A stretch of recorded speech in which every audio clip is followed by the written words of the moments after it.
This is Democracy Now!, democracynow.org, The War and Peace Report. I'm Amy Goodman with Juan Gonzalez. As President Trump threatens Iran, Venezuela, Mexico, Greenland, and more, we spend the rest of the hour with the renowned historian Alfred McCoy. His new book, Cold War and Five Continents, A Global History of Empire and Espionage, and his recent article, Ending the American Dream by 2029. McCoy is a history professor at University of Wisconsin-Madison. We welcome you back to Democracy Now! In your book, you describe the 1953 coup in Iran as an act whose consequences were measured across decades, leading directly to the 1979 revolution. What are your thoughts on witnessing this escalating Trump threats against Iran, saying the U.S. may possibly intervene militarily there? Professor McCoy. Thank you, Amy. The United States is an empire in decline. And if you look back over the past 100 years, the lessons of history are pretty clear. Declining empires suffer from two things. One, they suffer from what's called micro-militarism abroad. They send troops abroad, in their flailing decline, thinking that some form of military intervention will recapture the global power that is slipping away from their hands. And then domestically, the other thing they suffer from, every single declining empire over the past 100 years, the Soviet Empire, British Empire, the Spanish, all the rest, they suffer from coups. And of course, we had our coup on January 6, 2001.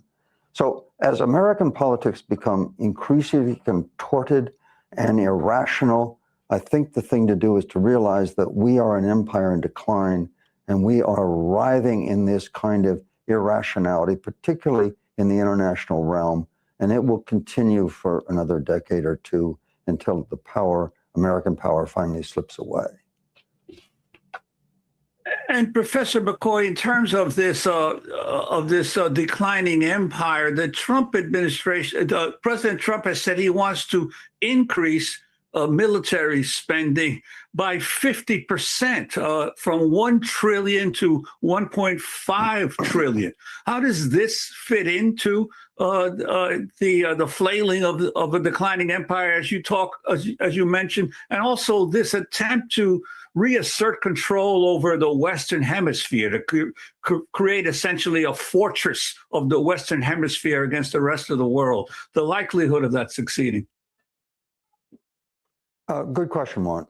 First of all, the United States has been for over a century now dominant in the Western Hemisphere, at least North America.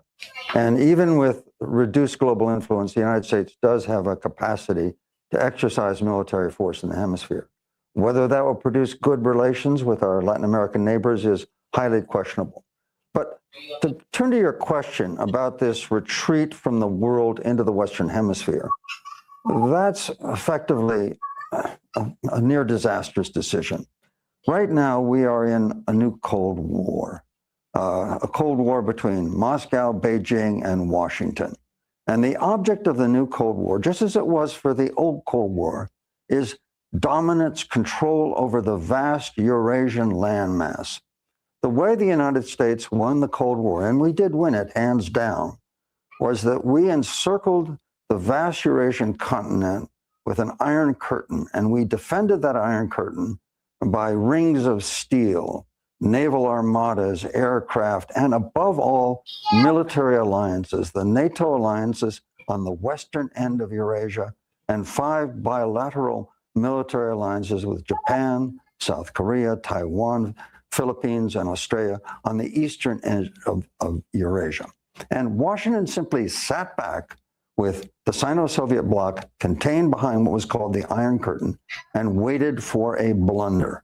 And the Soviet Union, like many declining empires, engaged in this micro-militarism. It invaded and occupied Afghanistan in 1979, and by the time the Red Army withdrew 10 years later, bloody and battered, it was incapable and unwilling to intervene when Eastern Europe, the satellite nations, broke away, and the Soviet republics, the Soviet Union broke apart, and that was the end of the Soviet Union, and that was the end of the Cold War. So clearly, maintaining a position in Eurasia, particularly Western Europe, is critical to the U.S. geopolitical position in this new Cold War. And Trump's retreat from Europe, his damaging of NATO, threatening Greenland, and if that happens, the Prime Minister of Denmark, a foundation member of NATO, has said that that's pretty much the end of NATO. So in many ways, Trump is damaging the U.S. position in Western Europe. And that constitutes almost a unilateral surrender in geopolitical terms in the midst of this new Cold War. So the retreat to the Western Hemisphere simply makes no sense. And the implications of this for the world are quite considerable, because both Russia and China are expanding their dominance over this vast Eurasian landmass. And that threatens the stability of the entire international system of law, trade, and diplomacy.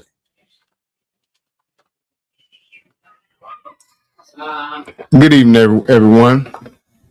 I wanted to start that off so you all can see what's really going on as far as America is concerned. Mainly what's happening now is that we are seeing the fall of an empire. And based on the fall of this empire, like he said in the beginning of the video, if you pay attention, I'm going to go back to the beginning so you can hear what he said. It's funny, yesterday, me and Nate was having a conversation because I was listening, kind of researching, getting ready for tonight. And before I even saw this video, I was telling him, I said, mainly what's happening is, it just seems like America's starting to fall. And due to America starting to fall, you can kind of see it's grabbing hold. It's starting to grab hold to as much as it can. Like for example, the saying how it goes, misery loves company. In this case right here, we can see that if you just pay attention to the different things that are going on with America, you can see that America's starting to fall, and the misery loves company. So it's going to start kicking all over the place and start doing different things that just don't make any sense. I'm also show you something as pertaining to what's really going on with Venezuela. I know on the surface it may seem as if just your norm where you have the Gentiles just going to attack another country and taking it, but it's a little more to it than that. And just to kind of let the cat out of the bag, what's really going on with Venezuela is that America had sanctions on Venezuela. And what I mean by that is, so it's almost like America will put sanctions or different types of penalties on countries in order to get them to come up under the thumb of their rule. And by America doing something like that, they, or the leading powers all the way to the Department of Defense, they thought that this would kind of cripple Venezuela. Well, what ended up happening was it just opened up a back door for another way for commerce to be done. So, for example, if oil is being traded in the American dollar, and we put sanctions on Venezuela and say something like, well, we're not going to purchase oil from you in hopes of this breaking that country, then, if it worked, then that's a great strategy. However, in this case right here, what happened with that was Venezuela had been doing business with China, and they had been exchanging oil, and, the purchase between China and Venezuela, it was actually done in the yuan. So that being the case, by being done in the yuan like that, now it just made America upset. And what they did was they just went in and just shut everything down. Now, keep in mind, China has invested over $100 billion in Venezuela. So that being the case, somebody gonna have to pay that. But just want you to see how, I just want to point out how the American dollar is actually starting to collapse. And by the American dollar starting to collapse, what's happening is once the American dollar goes, then America goes. And so what you see Trump doing now, he's doing everything he can to try to get the dollar back in its position that it was. However, if you know anything about the Bible, you know anything about prophecy, which is what we try to explain on this show here, is that America does have to take a back seat. Now, once America falls, somebody got to fill the gap. And after I show you a few of these videos, and you'll be able to see that, countries are actually taking these different steps to get away from the dollar. But it's going to happen. It's starting to accelerate at the same time. Like I say, somebody has to fill that gap. And the one that we know based on the Bible that's going to fill that gap is actually Rome. So let me just cue the beginning of this up again, because I want you to hear what he said in the very beginning. I pointed this out to Nate yesterday before we even got on the phone. Before I heard this, it just hit me that all the different things that America is doing, they're doing this because they're going down.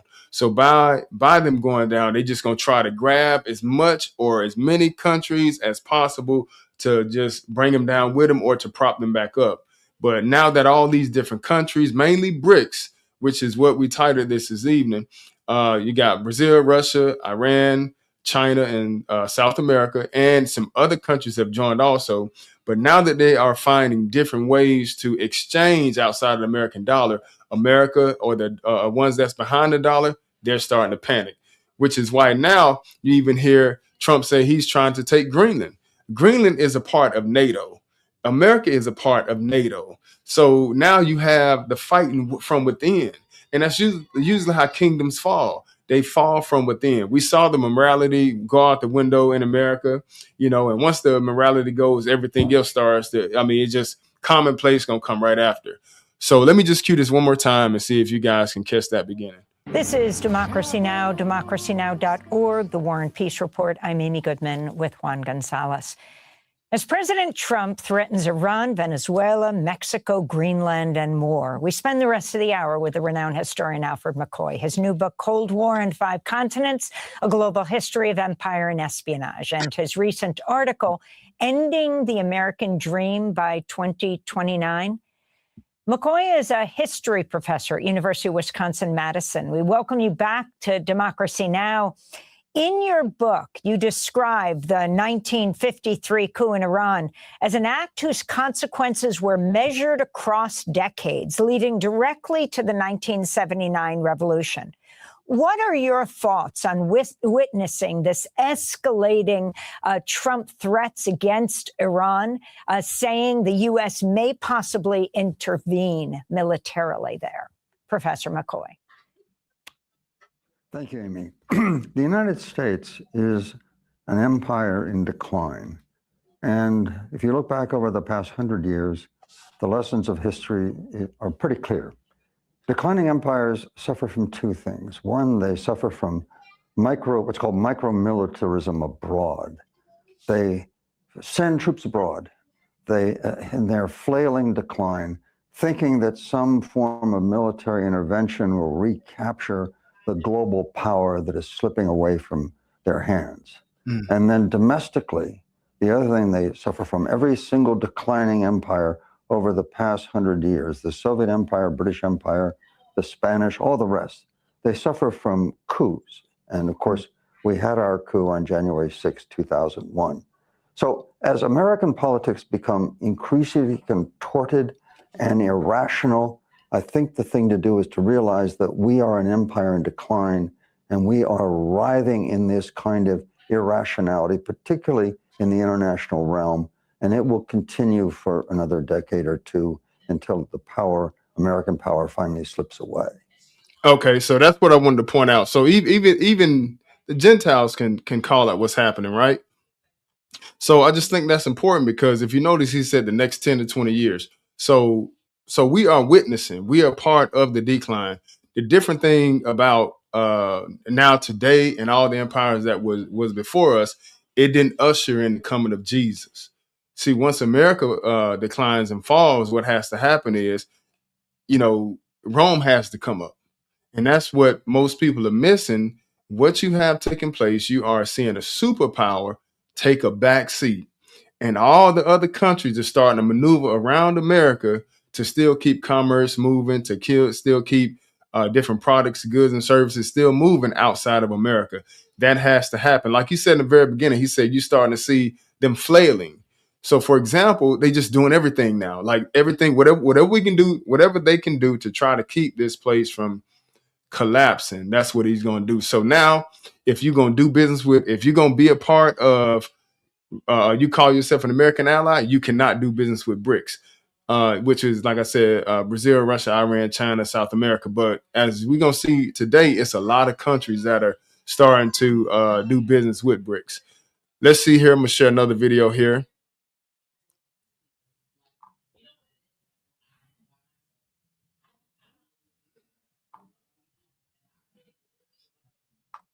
All right, let's go get the other one here. And then once we get done, we'll kind of get more into look at it biblically and see what the Lord has to say about it. But we just want to kind of look at some things first, go through a few articles that I happened to see this week, and then we'll bring in the word on it.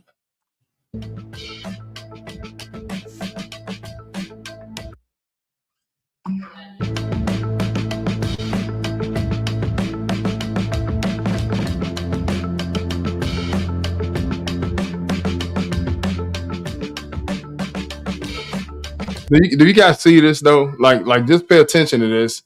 Look at this. Anti-dollar axis, B.R.I.C.S, payment plan advances, ? But these countries are actually coming together just like the Bible said, because it's not going to just be Russia by itself. It's going to be Russia and its allies that's going to come up against the European Union.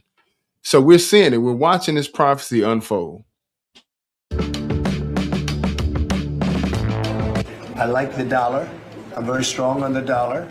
And anybody who wants to deal in dollars, they have an advantage over people that aren't. But for the most part, we're keeping it that way. I think if Biden would have, Biden, that group would have gotten elected, meaning Kamala, you wouldn't have the dollar as your currency anymore. You wouldn't have a world domination by the dollar if I didn't win this election. And now the domination, like B.R.I.C.S.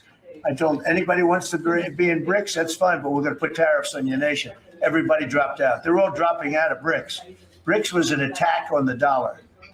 And I said, you want to play that game, I'm going to put tariffs on all of your product coming into the U.S.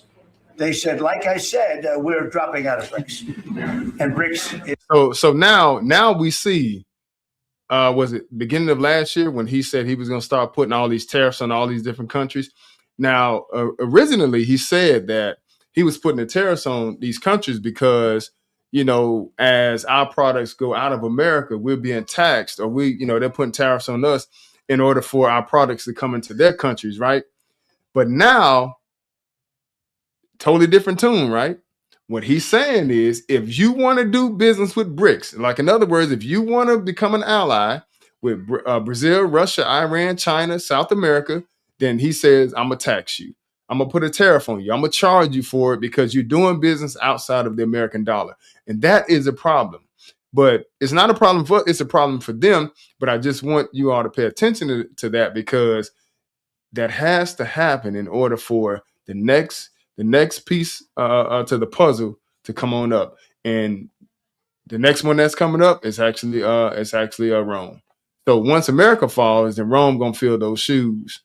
But it's all playing out in front of us. Just keep an eye on it. It's like they don't even talk about it anymore. Scott, you want to add to that, please? The possibility of a dedicated B.R.I.C.S payment mechanism is moving steadily from concept to reality and remains one of the bloc's most important strategic priorities, according to Brazil's ambassador to Russia, Sergio Rodrigues dos Santos. Speaking to Russia's state news agency, TASS, the ambassador said meaningful groundwork has already been laid and that the initiative is both realistic and achievable. He noted that substantive progress was made during Russia's B.R.I.C.S presidency in 2024, and that discussions are continuing under Brazil's current leadership of the grouping, underscoring the issue's long-term significance for member states seeking greater financial autonomy. Alongside efforts to build alternative payment infrastructure, Russia and Brazil are also exploring ways to expand bilateral trade using their own national currencies. That's Ambassador crazy. Dos Santos Let- acknowledged let's that let's such let's arrangements let's come back. Let's just go back. Let's go back so you guys can hear that again. This is the Bible just it called it, and that's why I say continuing on the Sabbath I always kind of point out how regardless of what we happen to be going through in life in general, we have an advantage because we have a cheat code. The Lord is actually showing us what's going to take place, what's going to unfold as far as prophecy is concerned, and we watching it. For the most part, people just in the world just kind of going about the daily lives and stuff like that. And that's fine. We're not saying that you got to put your head in the sand and nothing like that. But, the Lord did tell us to watch and pray. So in order for you to watch and pray, you got to know what you're looking for. You know what I'm saying? So when you see the different prices in the store, all the inflation going up and stuff like that, what you're seeing, what you're noticing, what you're witnessing is a decline of the dollar. But this got to happen. And it's not just the dollar itself. We're witnessing the decline of a ruling power by way of America that's been in power for over 250 years. But all dynasties come to an end. And the same thing, the same ways that previous dynasties fell before us. I think it was Rome before us, right? They fell the same exact way. Then they started attacking from inside and this starts to come down. So that's what we're witnessing now. But just notice what B.R.I.C.S is doing. Pay attention to what B.R.I.C.S is doing. under Brazil's current leadership of the grouping, underscoring the issue's long-term significance for member states seeking greater financial autonomy. Alongside efforts to build alternative payment infrastructure, Russia and Brazil are also exploring ways to expand bilateral trade using their own national currencies. Ambassador Dos Santos acknowledged that such arrangements between Russia and Brazil currently lag far behind Russia's trade settlements with partners like India and China. However, he stressed that both governments are actively working to increase the volume of transactions conducted outside the US dollar. Wow. One major obstacle, he explained, is Brazil's substantial trade deficit with Russia, which complicates efforts to balance currency flows and limits the practical use of local currencies in commercial exchanges. Addressing that imbalance, he said, is essential if national currency trade is to expand meaningfully. I put this in my ears and I haven't asked. Isn't that crazy? So in other words, what's going to happen is, they're going to expand, the business that they're doing with each other in order for it to actually pick up, in order for things to pick up pertaining to the other currency outside of the American dollar. So let's see here. Let's see if we can bring that back up. Let's just finish that. Let's see what Trump has to say about it.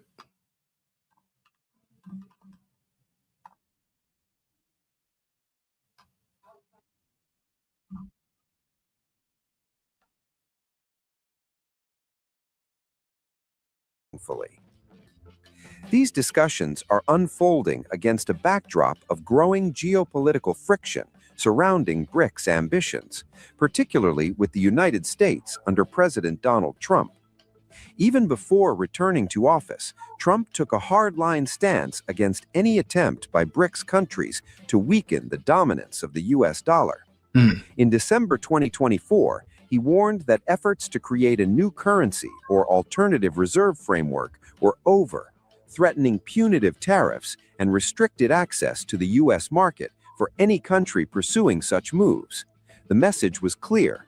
Washington would respond aggressively to challenges against its financial primacy.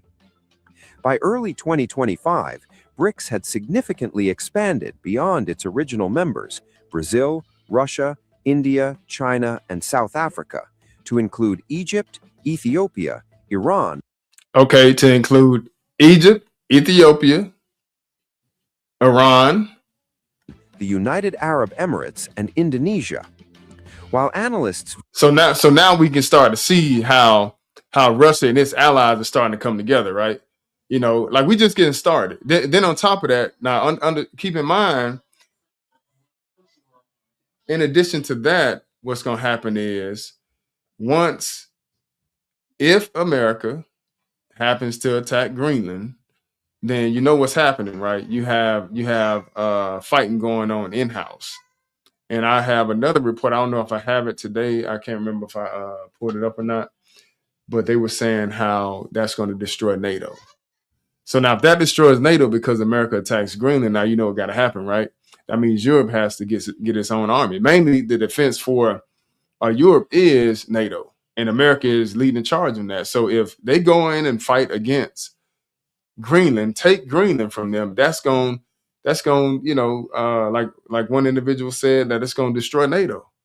You know, it's going to fracture real bad. And, you know, but all this got to happen. All this has to take place. Let me see if there's anything else left on this right here, and then we'll move to the next one. view this expansion as part of a broader, long-term shift among emerging economies seeking greater influence in global governance. The Trump administration has largely interpreted it through the lens of strategic rivalry and the preservation of American economic dominance. Trump's foreign policy style, centered on transactional diplomacy, bilateral agreements, and a strong emphasis on domestic economic gain, has resonated particularly well in the Persian Gulf. Wealthy Gulf states have seen in Trump a leader open to direct engagement, investment-driven partnerships. All right, that's enough on that. I'm gonna stop sharing that. Now let's go look at something else here. Let's check this out.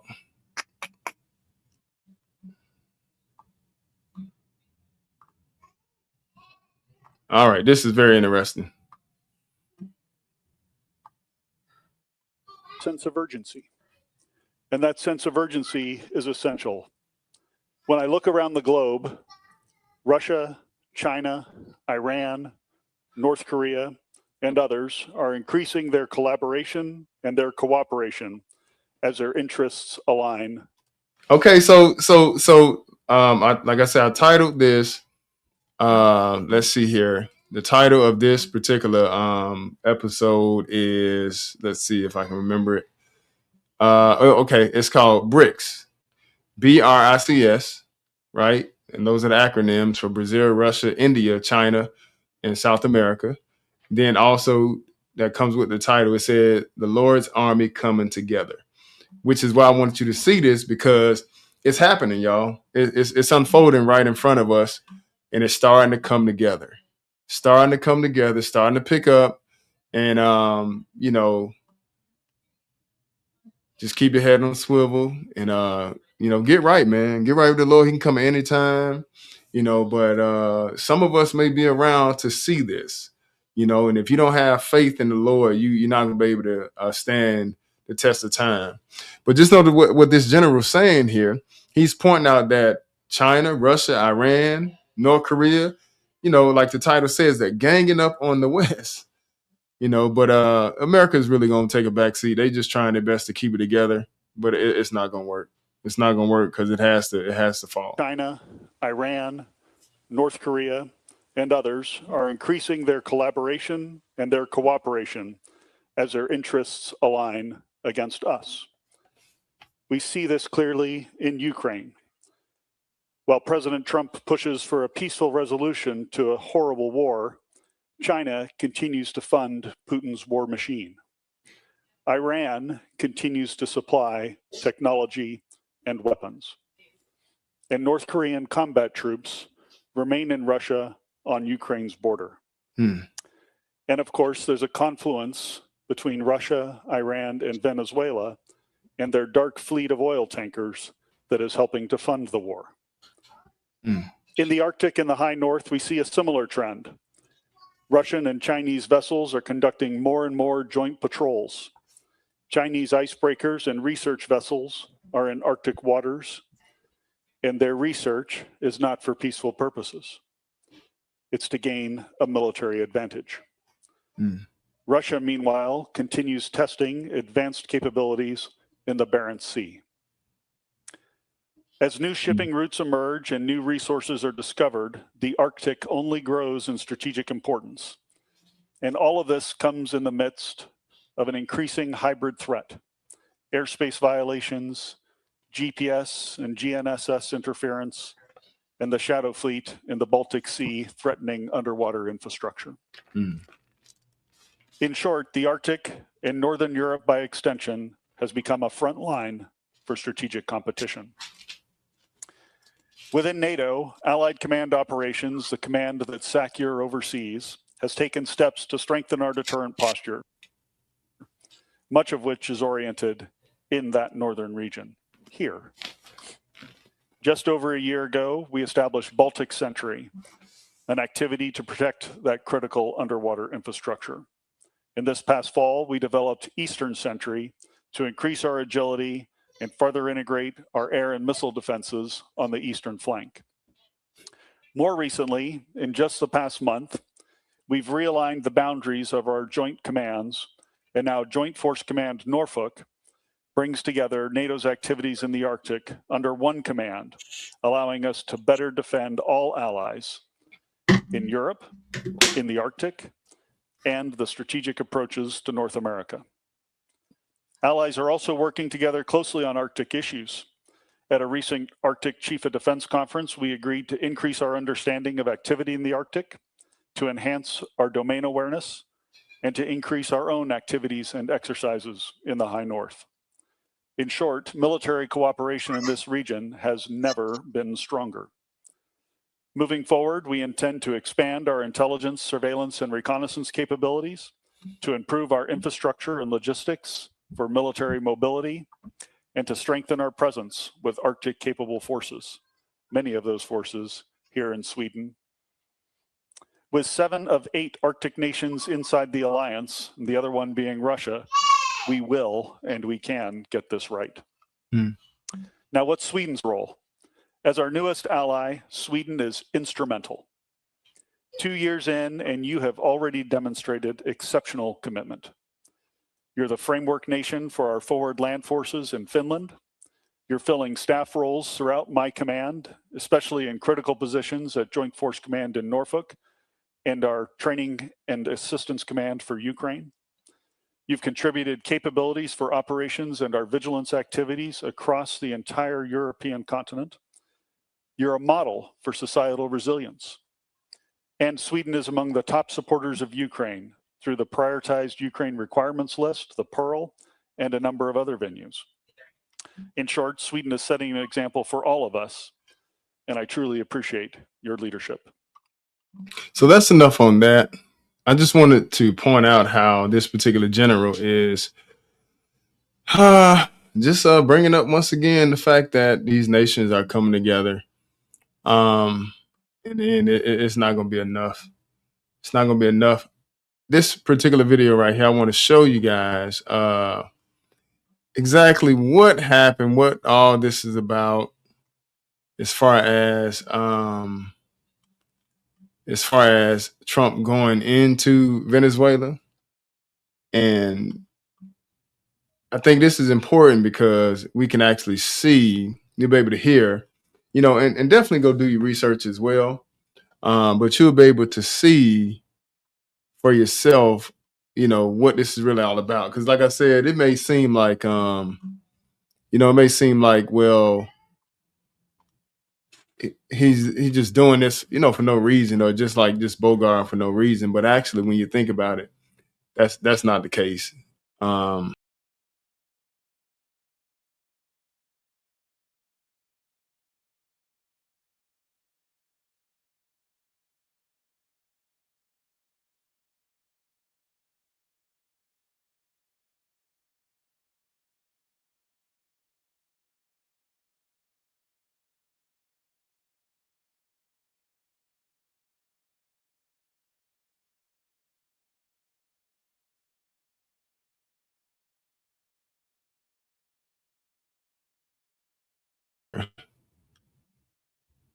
See if we can pull up this other article here.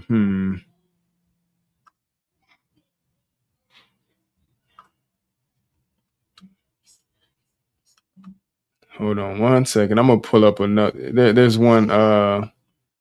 Here it is, right here. Okay, let's see here.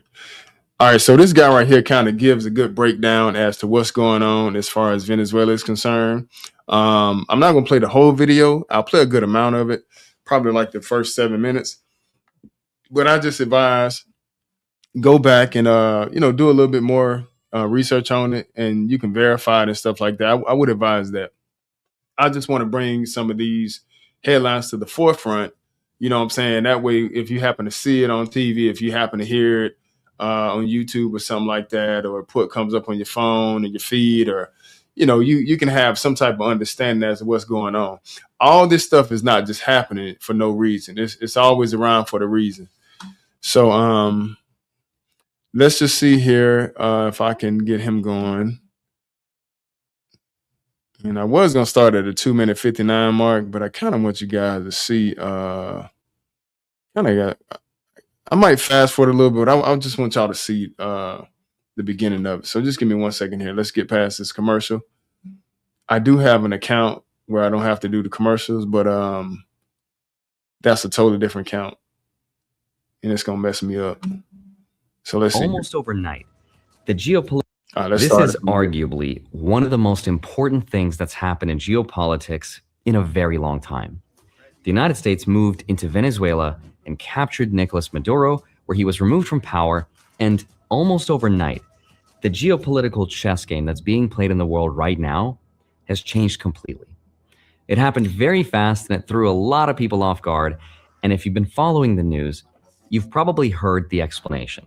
This from the beginning has been about getting rid of Maduro, grabbing Venezuela's oil for American oil companies and Trump's billionaire buddies. And that's because Venezuela holds roughly 300 billion barrels of oil reserves, which is the biggest in the world. At around $57 a barrel, that puts the total value at roughly $17 trillion. Now, even if you wholesale that whole amount at 50% off, we're still talking about oil that's worth close to $9 trillion. And let me just put that number into perspective, because that is more than the GDP of every country on earth except US and China. Now, that is roughly 4 times the size of Japan's economy. So yes, there's definitely a lot of oil, and that's why some people think that's what this is about. Now, that story is not completely wrong. Venezuela really does have huge amount of oil reserves, and oil still powers the world and the global economy.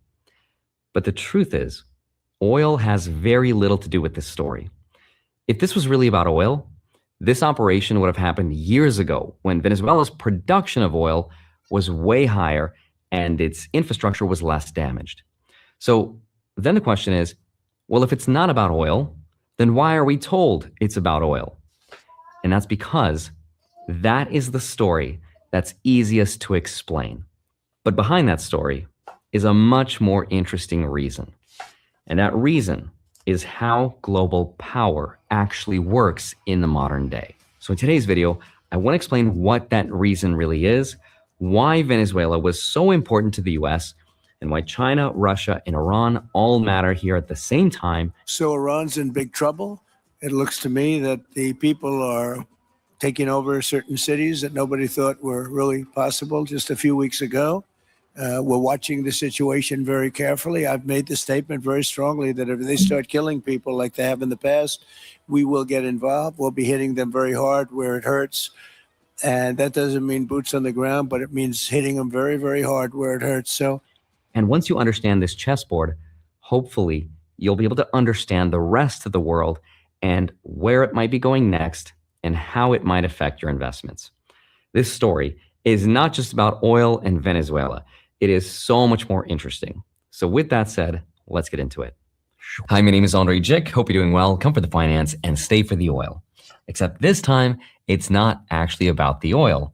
And if you don't believe me, here it is directly from Marco Rubio. First of all, let me go back up. We don't need Venezuela's oil. We have plenty of oil in the United States. What we're not going to allow is for the oil industry in Venezuela to be controlled by adversaries of the United States. You have to understand, why does China need their oil? Why does Russia need their oil? Why does Iran need their oil? They're not even in this continent. This is the Western Hemisphere. This is where we live. And we're not going to allow the Western Hemisphere to be a base of operation for adversaries, competitors, and rivals of the United States. To quote him, he says, "They're not even on this continent. This is the Western Hemisphere. This is where we live, and we're not going to allow the Western Hemisphere to be a base of operations for adversaries, competitors, and rivals of the United States." And this. So it's not about the oil, right? It's not about the oil. Now, they made it seem like it was about that, right? But now, as we can see, you know, America's trying to shut other people down. Don't get me wrong, you know, Venezuela is on, you know, our side, close to our neck of the woods. But, you know, when I say America, we're not just talking about America itself. We talking about the dollar. You know what I'm saying? That's what runs America. That's the world's reserve currency right now. And the currency is starting to, it's dwindling fast. That's why when you go to your store, you see, you know, the products continuously going up, you know, food's going up, gas is coming down, but you know, that can happen when when you're conquering countries that got oil, right? It should come down. But you think that would match, you know, the oil coming down, it should match also the products in the store, right?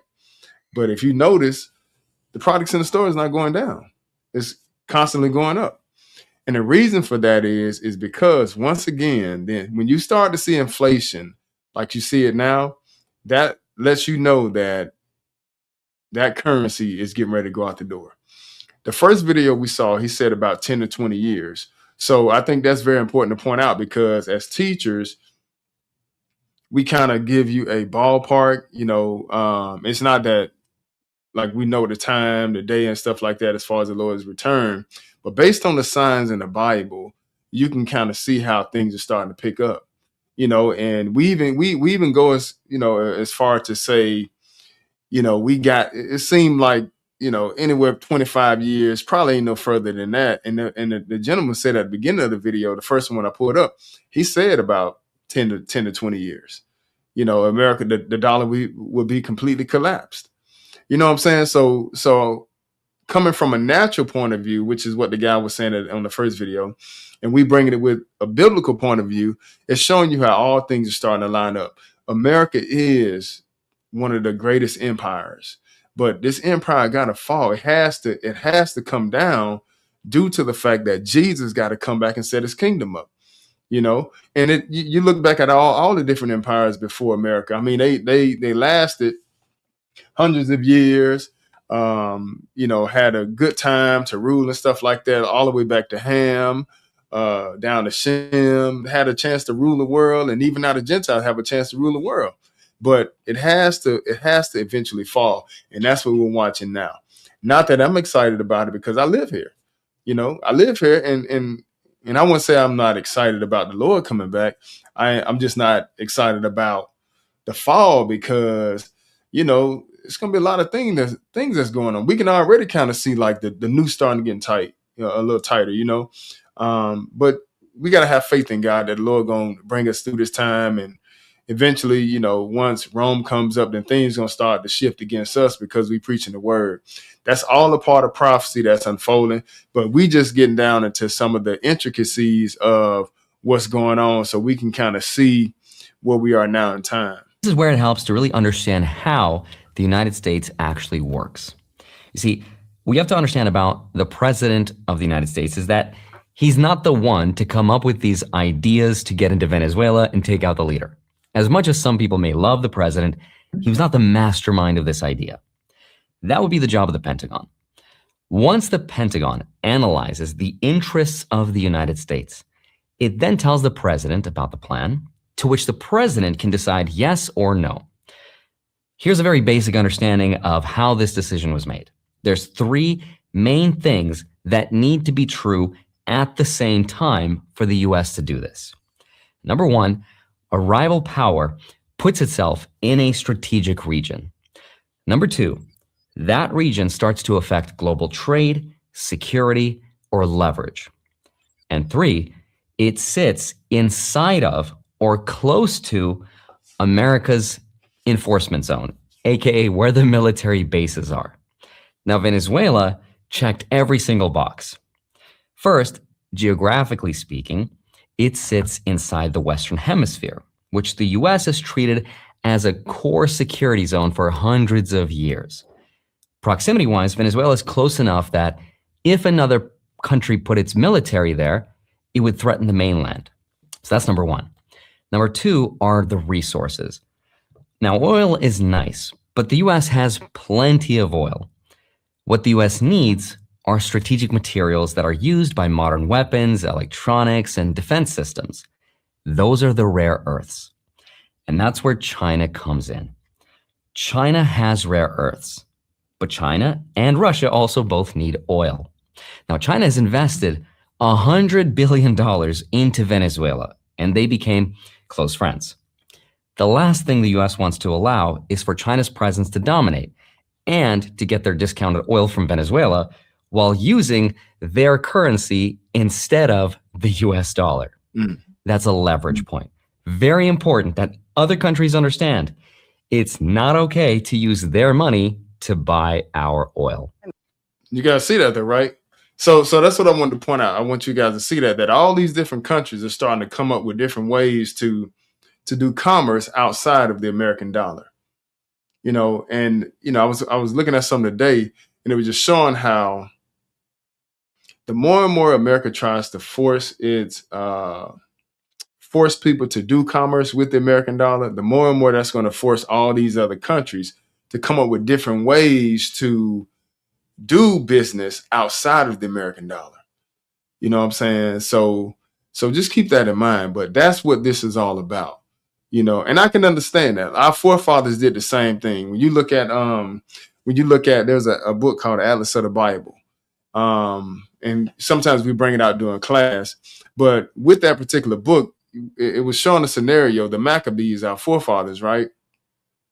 In the Atlas of the Bible, our forefathers, in order for us to watch or have access to the land south of Judah, which was Edom right there, in order for us to have access to that, what they did was they not necessarily became allies with Edom, but they showed them the different customs of how Israel would do things. For example, like Feast of Unleavened Bread, tabernacles, and stuff like that. How we worship, we turn Edom onto that. Now, Edom was south of Jerusalem, and right, and Judah is at the very bottom. Excuse me. So what our forefathers did in order for us to be able to have a hand up on other countries, other nations trying to come in and attack us from the south, we made Edom or Esau feel as if he was a part of us and showed him our customs, showed him how we worship our God and stuff like that. And in turn for us doing that, that gave us access to Idumea. You understand? So that way, when other nations try to come in and attack us, no, we had already had that sold up. So likewise, in this case right here, which is what man does, it makes sense. When you got enemies in your territory, I don't want you this close to me. For example, I can understand why you don't want China right there, when you don't want Russia and Venezuela. You know what I'm saying? Like that's right here in the West. That's where we are. That's in the Western Hemisphere. So it's super close to being able to hit America. I understand that. But I just want you to pay attention to the different players who are over in Venezuela. It's China and Russia. You understand? I want you to see that, because these two individuals, these are going to be the big players at the end of it all. They're forced to be able to come together because, like the guy said, they need oil, right? So, hey, let's make an agreement. Let's go do a deal with Venezuela, and if our interests happen to be attacked, then, hey, we'll come together and we'll take it down, and we'll take the enemy down. But just understand that eventually it's going to go outside of just talking. It's going to become a whole lot bigger than what it is. But I just want you to see the beginning stages of what's going on and get understanding on that. They're going to, from now on, do trade in their own currencies, get right around the dollar. They're creating a secondary economy in the world, totally independent of the United States. Okay, but then you add the third layer. Venezuela wasn't just allowing foreign money to be traded for oil, it was also hosting foreign advisors, intelligence sharing. Now, these aren't necessarily GDP or economy related things, but they're still huge threats to the US because now we're talking about projecting power to the world. Now this is happening inside the Western Hemisphere, inside what the US considers its security perimeter. And you put all these three things together, and that's how the Pentagon makes its decisions. You have geography, a rival presence inside your gates. You have your resources, which are strategic materials like silver, gold, rare earths, and most importantly, currency settlement, right? Which money we're using to trade these things. And then you have security. Militaries working close together, close to your house. Any of these by itself could be managed, maybe two, but all three at the same time on America's side of the world, and that's why this happened when it did. Okay, now you might be asking at this point, Andre, I don't know if I really believe that all of this is happening, and how do you actually know what's going on? And the truth is, I don't know for sure. All of this is based on very high-level military frameworks, strategies, and theories. But once you understand them, you'll be able to understand what's happening in the world and what might happen next. And I want to share those theories with you right now. But first, here's something I've been personally doing.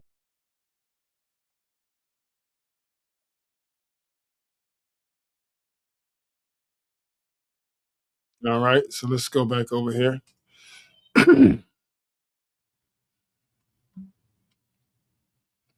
Let's see here. Okay. All right, now. So just wanted to point that out right there. I thought that was real important. So now we're gonna look at some other things right here. And this right here is just keep in mind Iran is they're now a part of BRICS. You know, we talk about Russia and Iran coming back together. As a matter of fact, in Daniel chapter 7, you know, they are family anyway, you know, and it's now, which is the Medes and the Persians, so they connected anyway, but now they're starting to come back together. Trying to see what I want to show you. I don't want to go too long on it. Let's just see here. I'm gonna read this article to you.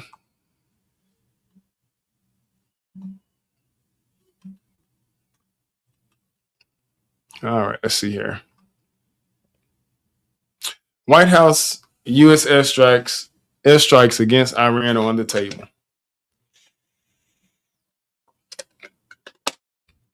The White House said on Monday that U.S. airstrikes against Iran are on the table as President Trump has continued his threats to bomb the Islamic Republic amid protests in the country. One thing President Trump is very good at is always keeping all of his options on the table. White House Press Secretary Carolyn Leavitt told reporters, and airstrikes will be one of the many, many options that are on the table for the commander-in-chief.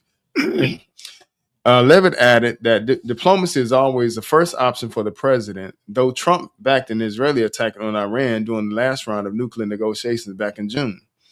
The president has shown he's unafraid to use military options if and when he deems necessary, and nobody knows that better than Iran, Leavitt said.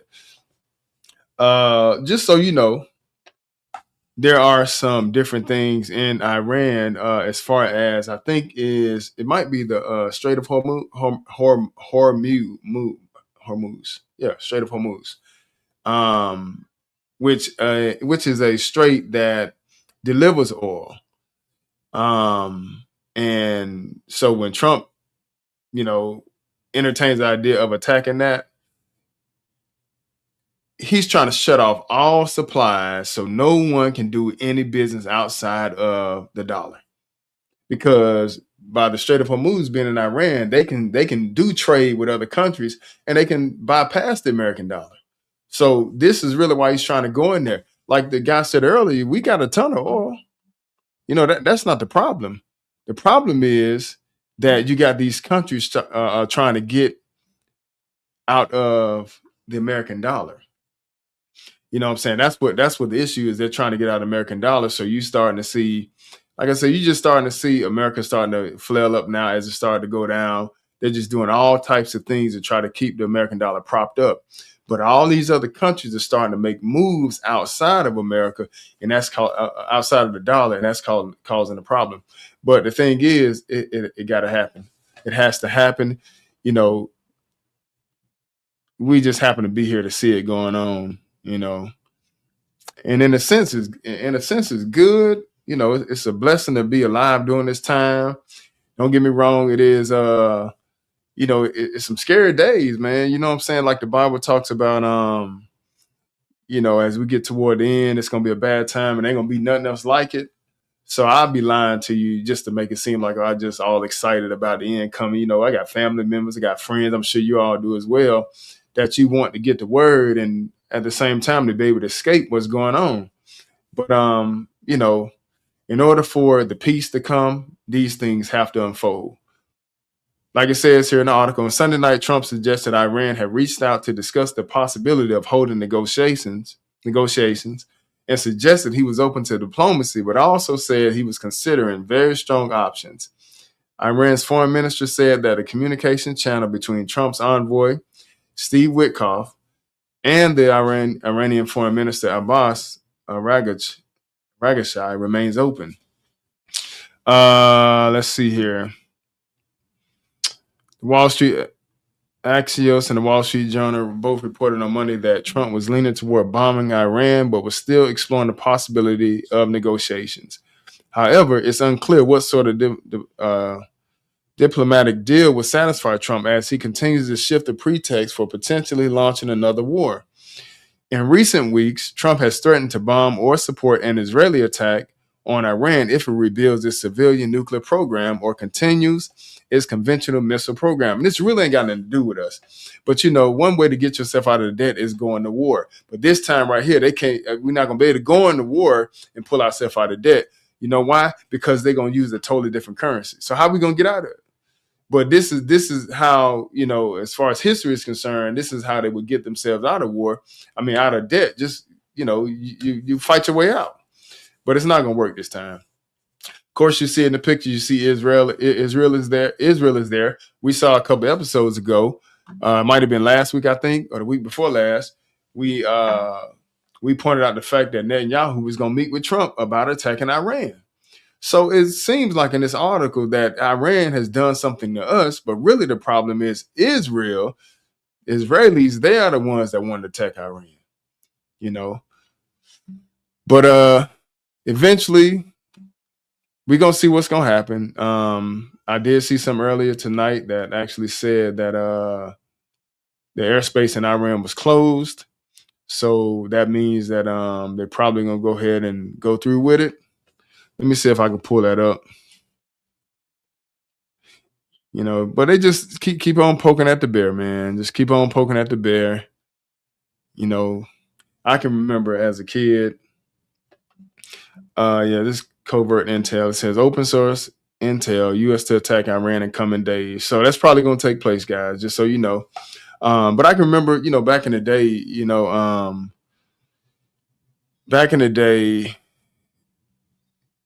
we would have never thought this would even be this close like this, you know. But it's happening, man.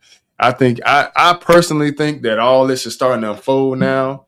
You know, everything is coinciding with one another. One thing we can't escape or we can't get around, you know, with all the prophecies unfolding, you can't get around the fact that Ezekiel 37 exists, that the dry bones are waking up.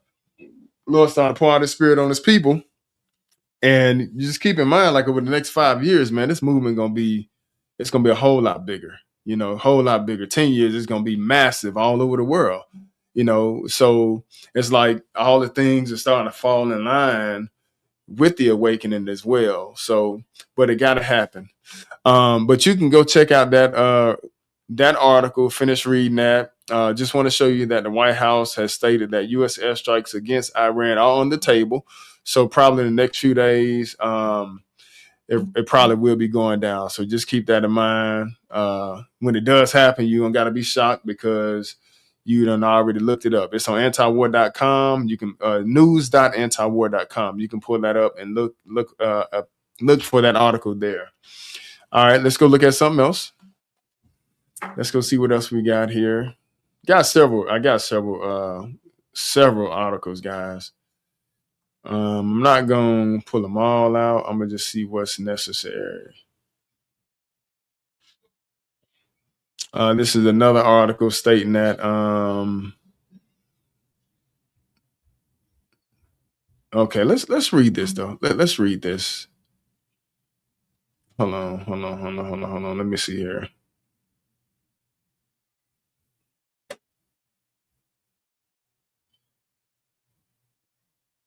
Okay. I'm gonna share this. I'm gonna share this article. I'm not gonna read a lot of it. I'm gonna just read like the first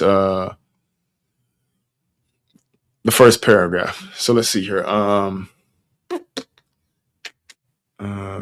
Is this it right here? Okay, yeah, that's it right here. So let's just read a little bit of this. All right, so this right here is the title for this is, it appears that the final end times showdown with Iran is upon us, right? So you got a little picture right there. Okay, so I'm gonna read this right here. It says the fall of the tyrannical regime in Iran would be one of the most important geopolitical stories of the past 50 years and would totally transform the entire Middle East. But Ayatollah and his minions would not go down without a fight. Several days ago, I warned that the reason why the regime in Iran has shut down internet access was because it was planning to use extreme violence against the protesters. Of course, that is precisely what has transpired. President Trump told Iran what the U.S. would do if that happened, and now we have learned that he's being briefed on military options, which we just saw earlier, right?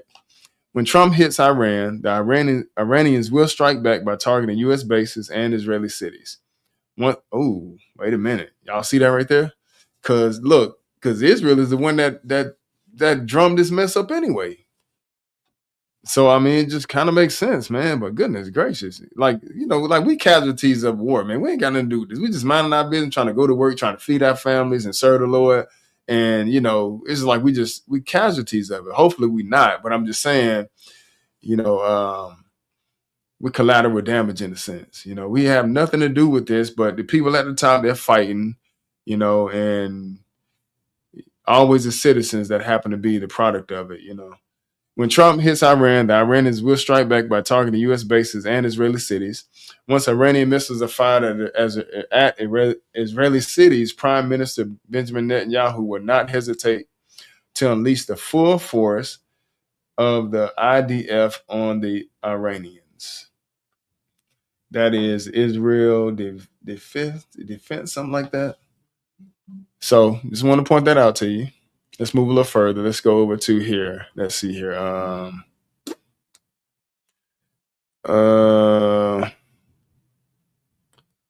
I don't know if I want to see this, but you know what? I do want to point out to y'all something. Okay, so I was listening to something today, right? And it said what I was checking out today. Guy said that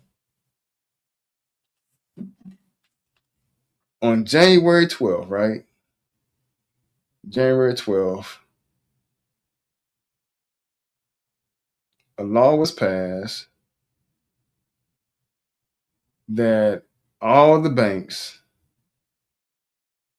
have to have purchased silver to back up the money that they have in the bank, right? I'm going to show you. Hold on one second. Let me see if I can find it. Okay, so it says gold and silver is mandatory for all banks to start purchasing gold and silver. They have until March 30th to get 100% stocked. February 15th to be at 60% stocked. And the law was passed January 12th, and it went into effect today. So we're talking about all the banks all over the world, including America. They have to have, by February 15th, they need to be at least 60% stocked with silver. by March 30th, 2026, they have to be 100% stocked with silver. So we gonna see how that goes. I do have the video for that, but I don't want to play it. I don't feel like going off into that. I can pull it up so you can. You know what I do for y'all? I'm gonna pull it up and you can actually go see it for yourself. Let's see here. I'm gonna just type it in and I'm gonna share it and see if y'all can. Let's see here.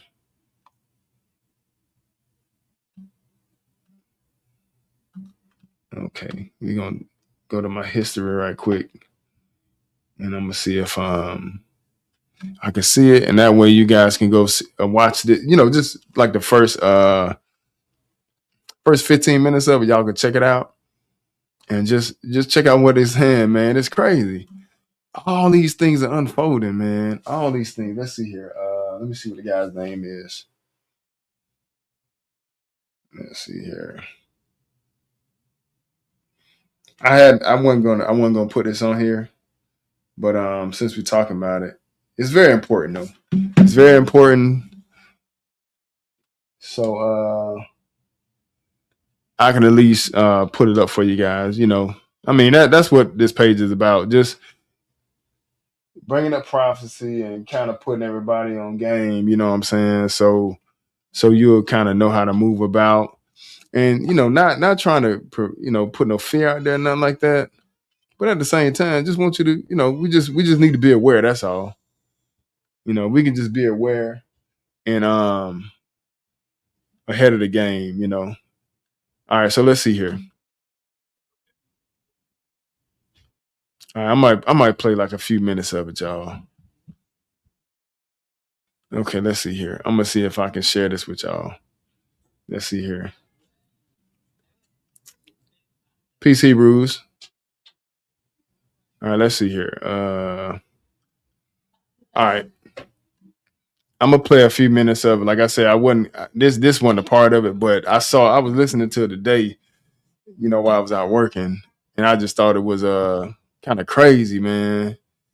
I've been awake for the last Ladies and gentlemen, check this out. It is 4:23 a.m. on January 12th, 2026. I've been awake for the last 6 hours reading and rereading a 287-page document that was published by the Bank for International Settlements on January 9th at 6 p.m. Geneva time. A document that has received almost zero coverage in the mainstream financial media, despite being the most significant regulatory. So y'all heard that, right? So if you go back to the video, let me see. Let me let y'all see it. Okay, I'm gonna close it. All right, so this is the page. Truth behind economics. They passed it in less than 24 hours. The new banking rule starts Monday. All right. And I'm going to just play a little bit of it and you can go check it out for yourself. But I just want you to see how they passed a rule, passed a law throughout the whole world now that all banks got to start collecting silver. So I'm going to just leave my opinion off of that. You just got to pay attention, like you think this would be on the news, right? But just check out what he's going to say. Like if they can't get this silver. Ladies and gentlemen, it is 4:23 a.m. on January 12th, 2026. I've been awake for the last 6 hours reading and rereading a 287-page document that was published by the Bank for International Settlements on January 9th at 6 p.m. Geneva time. A document that has received almost zero coverage in the mainstream financial media, despite being the most significant regulatory change to the global banking system since the 2008 financial crisis. A document that goes into full effect tomorrow morning. Monday, January 13th, 2026. That's less than 24 hours from now. The Basel III endgame rules are official. They are implemented. They are binding on every major bank in the world. And what these rules do, what they mandate, what they force banks to do starting tomorrow at market open is going to fundamentally transform the precious metals market. Because these rules do something that has not happened in 53 years, since Richard Nixon closed the gold window in 1971. These rules remonetize gold and silver. They transform precious metals from speculative commodities into tier 1 banking assets, equivalent to cash and government bonds. And the implications, the consequences, the cascading effects that are going to ripple through the financial system starting tomorrow morning, they are going to change everything. They are going to force banks to buy billions of dollars worth of physical gold and silver to comply with the new capital requirements. They're going to make naked short selling of precious metals economically impossible. They're going to trigger the unwinding of decades of paper market manipulation. And they are going to send the price of silver to levels that most people think are impossible. I'm going to walk you through this document line by line. I'm going to show you the specific regulatory changes that go into effect tomorrow. I'm going to show you what banks are being forced to do. I'm going to show you the timeline for compliance. I'm going to show you the math on how much physical metal banks need to acquire. And I'm going to show you why this regulatory change, not speculation, not industrial demand, not geopolitics, this regulatory change is the single most bullish catalyst for precious metals in the last 50 years. But first, I need to explain what Basel III is and why this matters. Because if you don't understand the regulatory framework, if you don't understand how banks are capitalized, if you don't understand what Tier 1 assets are and why they matter, you won't grasp the magnitude of what's happening tomorrow. The Bank for International Settlements, the B.I.S., is the central bank of central banks. It's based in Basel, Switzerland. Every major central bank in the world is a member. The Federal Reserve, the European Central Bank, the Bank of England, the Bank of Japan, the People's Bank of China. They all answer to the B.I.S. And the B.I.S. sets the global banking standards that every bank must follow. After the 2008 financial crisis, when Lehman Brothers collapsed and the global banking system nearly imploded, the B.I.S. realized that banks were overleveraged. They had too much risk. They didn't have enough capital to absorb losses. So the B.I.S. created a new set of rules called Basel III. These rules mandate how much capital banks must hold relative to their assets. They define what counts as high quality capital and what counts as risky assets. Basel III has been rolled out in phases over the last 15 years. Basel III, Phase 1, was implemented in 2013, Phase 2 in 2019, and now in January 2026, we're getting the final phase. Basel III, Endgame, the rules that complete the framework, the rules that close the loopholes, the rules that fundamentally change how precious metals are treated. Now, let me show you the specific changes. I'm going to read directly from the BIS document, Section 4.7, Treatment of Precious Metals in Capital Adequacy Calculations. Effective January 13th, 2026, physical gold and silver held in allocated segregated form shall be classified as Tier 1 assets for purposes of calculating common equity Tier 1 capital ratios. Physical precious metals meeting the following criteria shall receive a 0% risk weighting. A, minimum purity of 99.5% for gold, 99.9% for silver. B, stored in approved vaults with full title transfer. C, audited annually by independent third parties. D, fully allocated to the bank with no encumbrances or third-party claims. Let me translate that from regulatory speak into English. Starting tomorrow, if a bank owns physical gold or physical silver that is stored in a vault, that is audited, that is fully allocated with clear title, that metal counts as Tier 1 capital. It's treated the same as cash. It's treated the same as U.S. Treasury bonds. It strengthens the bank's balance sheet. It improves their capital ratios. It reduces their regulatory burden. This is massive. Because until now, gold and silver were classified as risk assets. They were treated like stocks or corporate bonds. They had a 50% risk weighting, which meant that if a bank held $100 million of gold, it only counted as $50 million of capital for regulatory purposes. And because of that unfavorable treatment, banks had no incentive to hold physical precious metals. It was capital inefficient. It was a waste of balance sheet space. But tomorrow that changes. Physical gold and silver get a 0% risk weighting. If a bank holds $100 million of physical metal, it counts as $100 million of Tier 1 capital.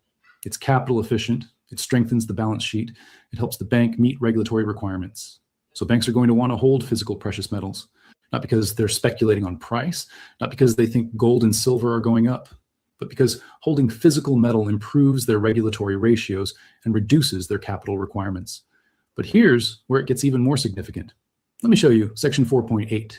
Treatment of unallocated and paper precious metal positions.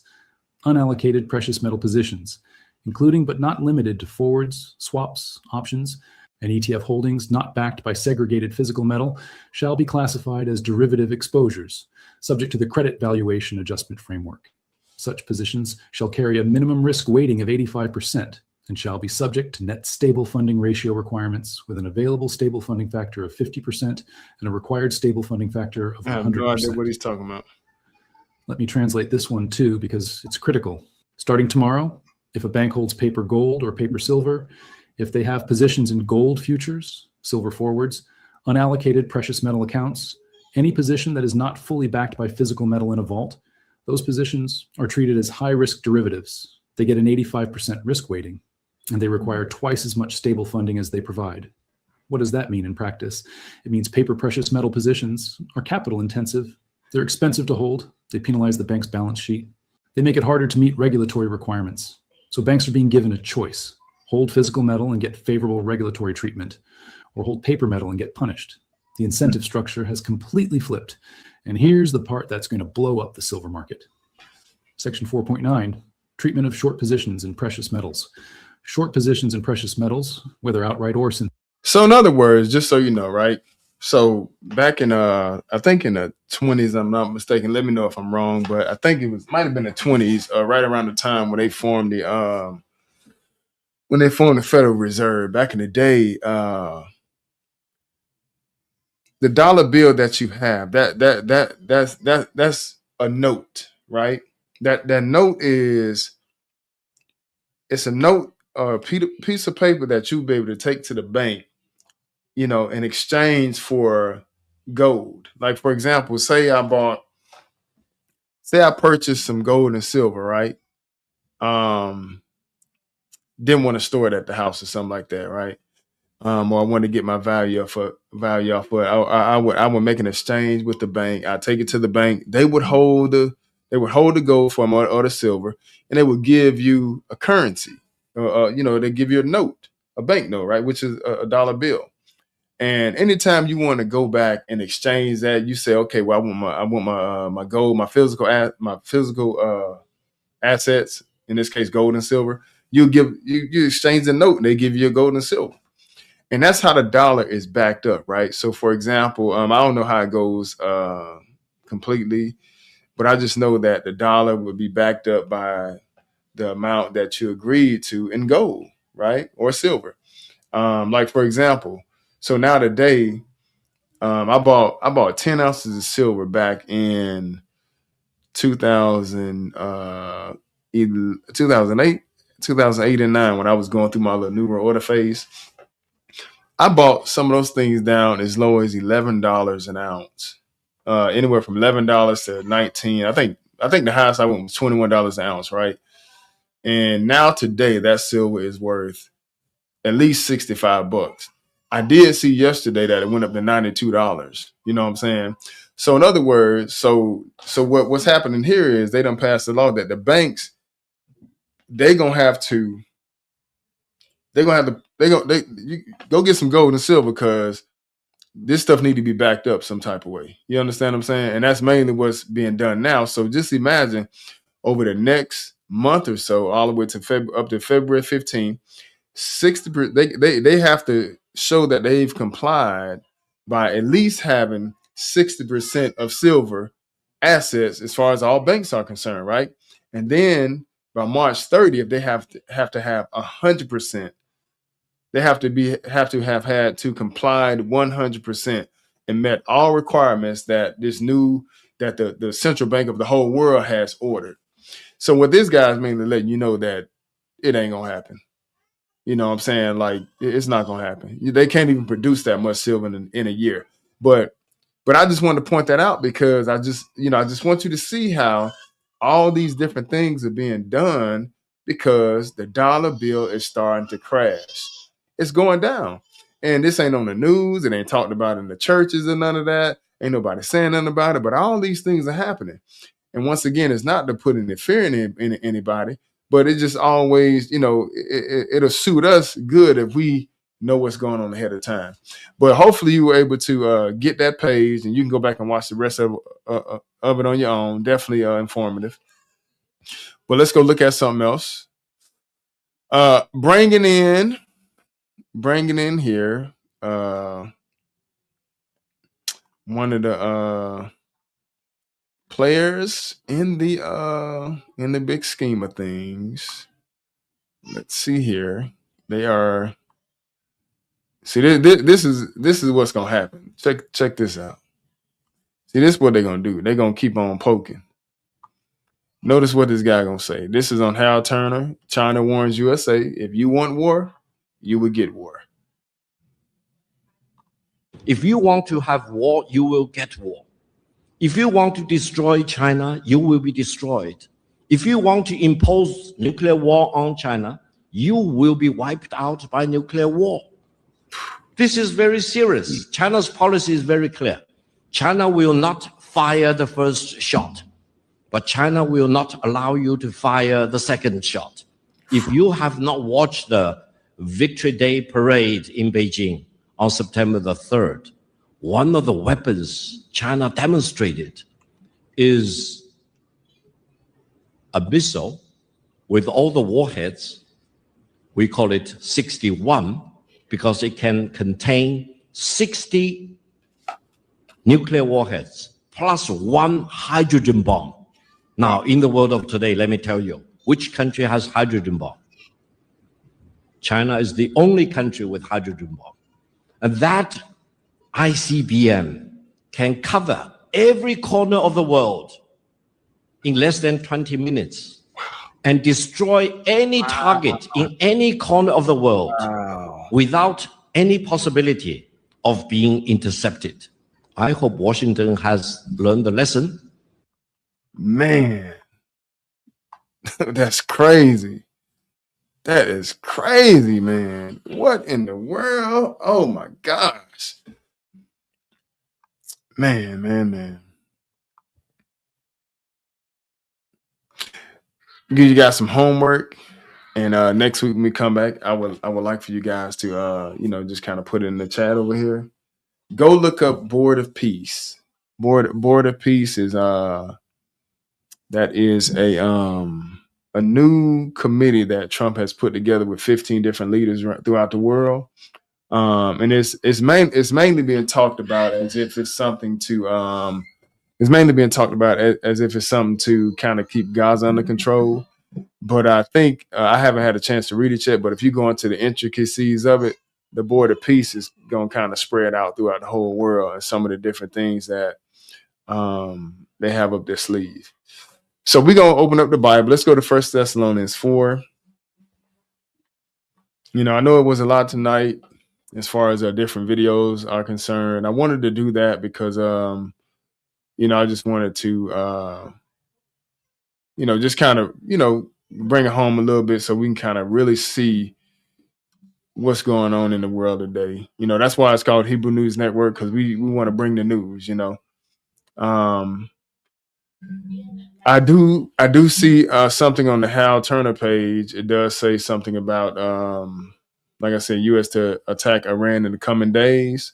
So just keep that in mind. It may not be on the news right now, but that is on the table. And usually that particular page right there, a lot of his things do happen. So then to look out for that. 1 Thessalonians chapter 5. Like I said, I would put each word up on the screen, but I don't feel like going through that. It'd be messing me up. Once I figure it out, I got to get Cephas over here to clear it up for me. Or I just can play with it. But I'm going to just read the Bible. So if you have your Bibles, open up to 1 Thessalonians 5.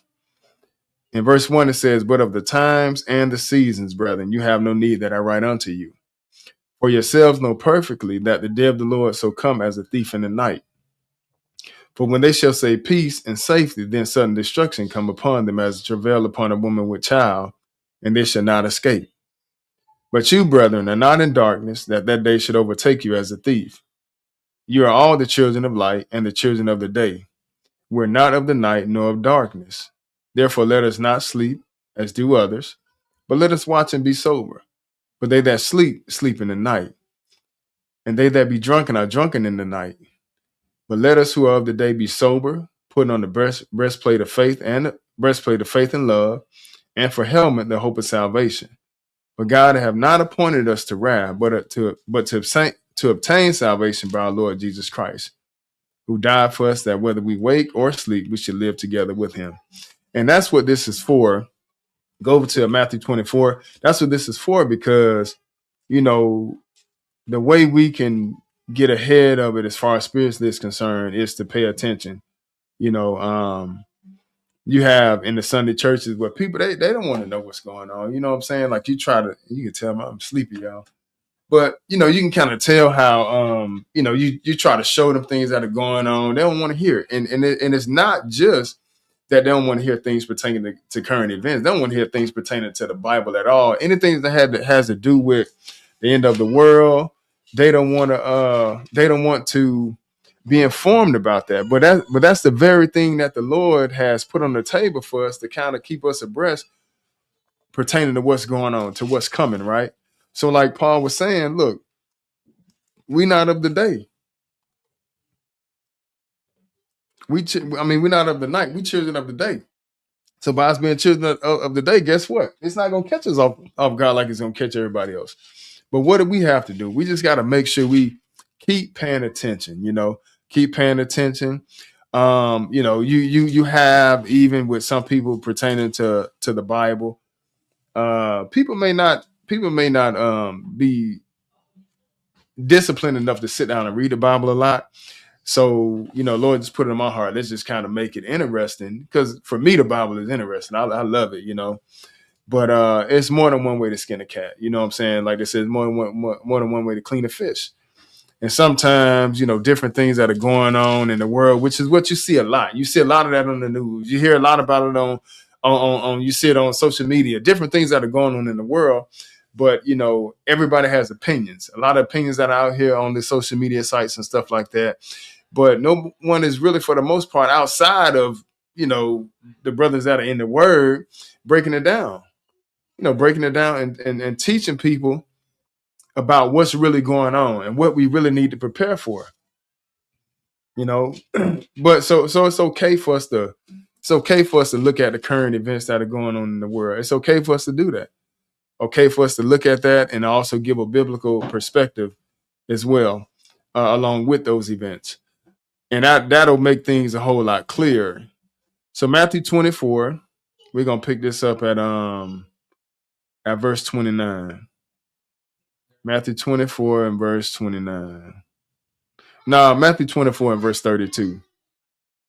Now learn the parable of the fig tree let me slow down. Now learn the parable of the fig tree. When its branch is yet tender and put forth leaves, that summer is nigh, right? So for example, like it says here, if you've never seen a fig tree before, it doesn't, in the wintertime like now, it may have leaves on it or may be completely bare. But even when it comes back, if you know how a fig tree look, the leaves that come back, and then like the little shoot that start coming, the little shoot inside the leaf. And once that little shoot start taking off inside the leaf, what's about to happen is the fig is getting ready to start blooming, right? But that's letting you know that we are moving toward the warmer months and stuff like that. But it's really going to start to germinate around, the springtime, once we get out of the winter. And the Lord is letting us know, based on that example right there, we can be able to tell where we are in time as far as his return is concerned.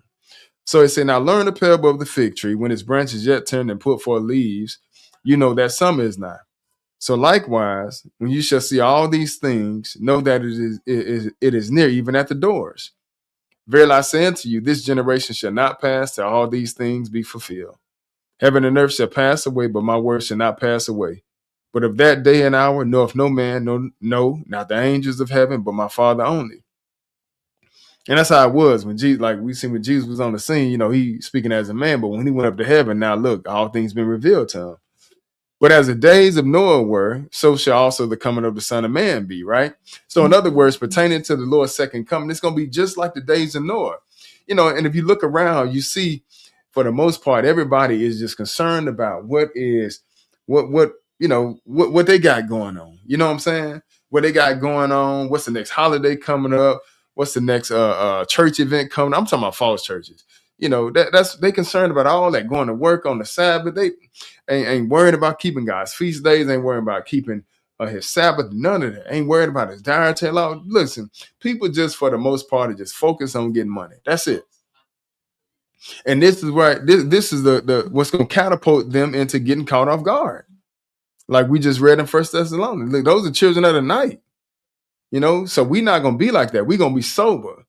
We're going to be sober because we children of the day. When you sober, you paying attention. When you sober, you watching. When you drunk, look, it's so many things that can happen to you. You wake up the next morning trying to figure out how you got in that situation. But when you sober, you paying attention. You watching. But as the days of Noah were, so shall also the coming of the Son of Man be. For as in the days that were before the flood, they were eating and drinking, marrying and giving in marriage until the day that Noah entered into the ark, and knew not until the flood came and took them all away. So shall also the coming of the Son of Man be. Then shall two be in the field, the one shall be taken and the other left. Two women shall be grinding at the mill, the one shall be taken and the other left. Gonna be just like this in the end. That's what the Lord is telling us. Just like it was during the days of Noah, that's how it's gonna be in the end time. Same exact thing.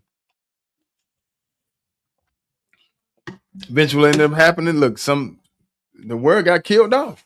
Besides Noah and his 3 sons and their wives and his wife, 8 souls were saved. But for the most part, look, that don't, like I said, that don't tilt the scales right there.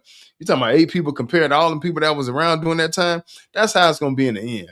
By the time the Lord get finished with this place is gonna be almost exempt of men.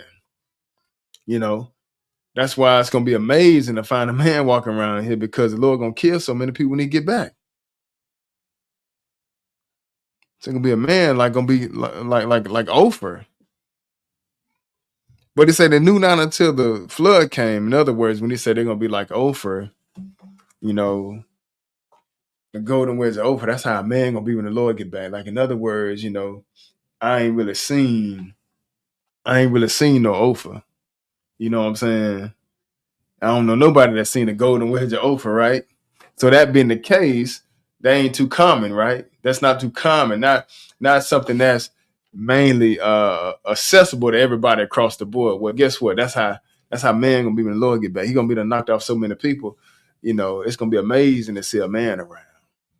You know, but he said, look, for as it was in 38, for as it in the days of Noah that were before the flood, they were eating and drinking, marrying and giving in marriage until the day that Noah entered into the ark, and knew not until the flood came and took them all away.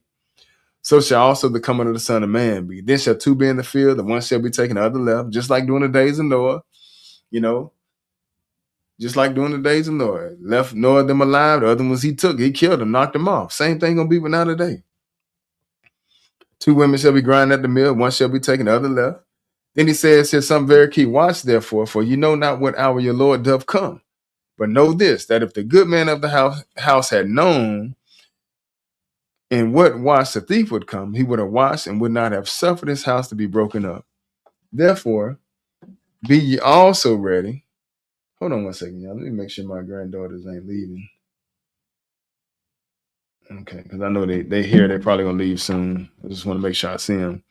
So like he says, therefore be ye also ready, for in such an hour as you think not the Son of Man coming. He can come for us anytime, you know what I'm saying? But just make sure that you always paying attention. That's what this is for us to be aware, to be abreast, not to put an fear in anybody, but just for you to pay attention to what's going on.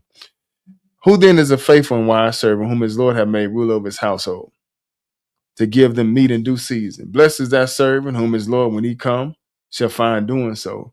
Verily I say unto you that he shall make him rule over all his goods. But if that evil servant shall say in his heart, my Lord, delay his coming, and shall begin to smite his fellow servants, and to eat and drink with the drunken, the Lord of that servant shall come in the day when he look not for him, and in the hour that he is not aware of. Hold on one second. I think they're about to leave. Lord of that servant shall come in the day when he look not for him, and in the hour that he is not aware of, and shall cut him asunder and appoint him his portion with the hypocrites. There shall be weeping and gnashing of teeth. So hopefully this episode helped somebody out, brought some light to some things that are going on in the world. That's all we try to do. We just want to try to make things a little bit easier for you so you can comprehend and just also be abreast as to what's going on, so you know that you need to get yourself ready. Get yourself, your loins girded up, and prepare for the coming of the Lord. We are in the last part of the we're in the latter part of the last days. All the joking, all the playing as far as the word of God is concerned, that is out of the window.